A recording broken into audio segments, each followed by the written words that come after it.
Bonsoir. Je pense que si nous mettons en pratique les préconisations que nous a faites tout à l'heure Anne, surtout à propos des déplacements, nous ne pourrions que mieux respirer à Montigny. C'est ce que nous espérons. Je pense que nous sommes tous d'accord pour dire que respirer c'est vital. Et je sais de quoi je parle parce que moi je suis asthmatique, donc respirer pour moi c'est très important. Et donc pour la thématique respirer, nous avons retenu parmi toutes les propositions que nous pourrions vous faire 4 thématiques. Il y a d'abord le soutien de la production d'énergie renouvelable. Jean-Luc vous en a parlé un petit peu tout à l'heure lors de la réhabilitation des logements.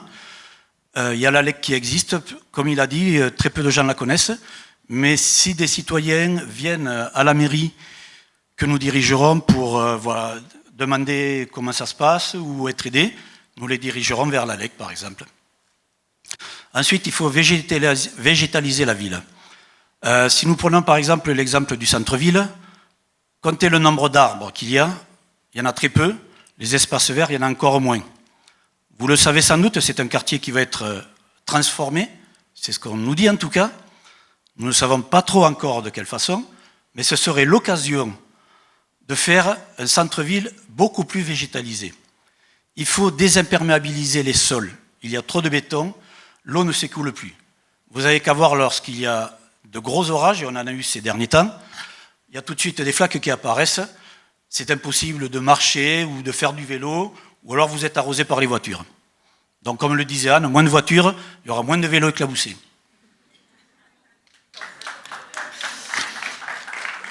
Ensuite, ça a été évoqué également par François. Et nous ne voulons pas réduire les parcs et jardins. Il faut conserver ce que nous avons et augmenter la surface. Donc, le parc du bateau des pirates, la réduction de ce parc, nous n'en voulons pas. Et d'ailleurs, samedi dernier, nous étions sur les lieux pour soutenir les gens du quartier, pour leur faire comprendre que nous sommes pour le maintien de ce parc dans son intégralité.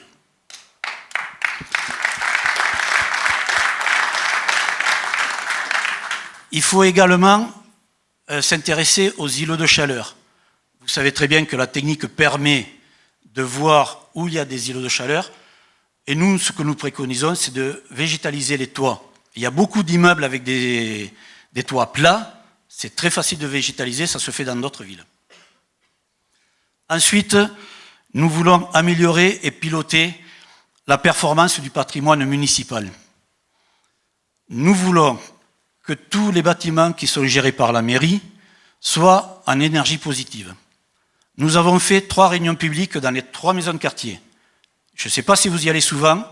Quand vous voyez l'état de ces maisons de quartier, c'est déplorable. Premièrement, il faut les rénover. Et la rénovation, ça peut passer aussi par des équipements qui permettent que ça soit moins énergivore.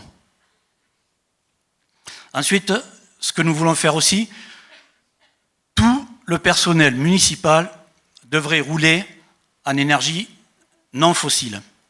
C'est pas compliqué. Les véhicules électriques, ça existe. Les vélos électriques, ça existe. Quand je parle des employés municipaux, je ne parle pas que des gens de la voirie, mais je parle également des élus du conseil municipal. Il n'y a aucune honte à rouler à vélo. Il y a des maires ou des élus qui le font dans notre ville. Pourquoi ne pas les imiter ?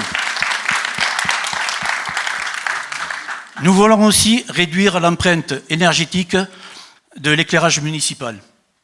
C'est très important.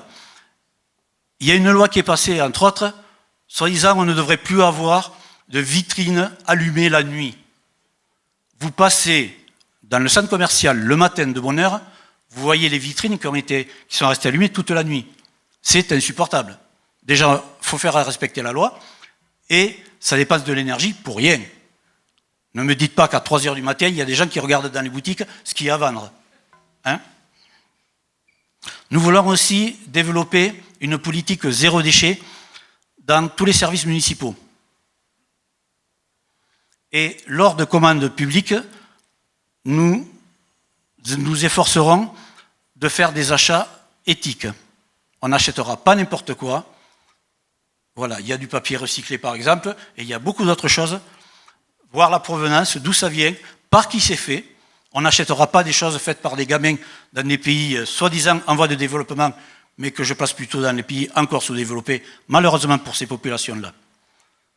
Ensuite, le quatrième axe, ce serait développer le compostage en habitat collectif. Autant il est facile en habitat individuel de développer cela, puisque c'est à la bonne volonté de l'habitant. Mais dans l'habitat collectif, c'est à la volonté soit de la copropriété par le syndic, soit par le bailleur social pour des immeubles sociaux. Donc ça, nous nous efforcerons de faire en sorte, même si c'est marqué que c'est une compétence de l'agglomération, comme nous aurons des élus communautaires, ils s'emploieront à développer cela. Alors vous allez me dire, développer le compostage collectif, ça servira à quoi pour mieux respirer?